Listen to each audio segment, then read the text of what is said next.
April 21 యొక్క విశిష్టత మనం చూసుకుంటే, ఈ రోజున నేషనల్ సివిల్ సర్వీసెస్ డేని మనం భారతదేశ వ్యాప్తంగా కూడా నిర్వహించుకోవడం జరుగుతా ఉండింది.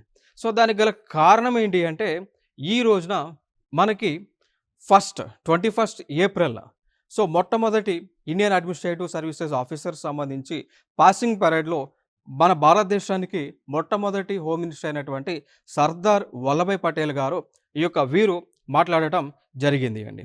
సో, ఇక్కడ మనం చూసుకోవచ్చు. సర్దార్ వల్లభాయ్ పటేల్ గారు first batch of administrative services batch ఎవరైతే ఉన్నారో వారిని అడ్రెస్ చేస్తూ కూడా ఈ రోజున ఒక అంశాన్ని మెన్షన్ చేయడం జరిగింది. సో, ఇక్కడ బ్యూరోక్రాట్స్ అనేటువంటి వారు steel frame of India, steel frame of administration, steel frame of government and governance అనేటువంటి అంశాన్ని కూడా ఈ రోజున ఆయన తెలియజేయడం జరిగింది 21 ఏప్రిల్‌న. సో, అందుకోసమే ఈ సంవత్సరమే ఈ రోజున ప్రతి సంవత్సరం కూడా నేషనల్ సివిల్ సర్వీసెస్ డేని నిర్వహించుకోవడం జరుగుతూ ఉంది.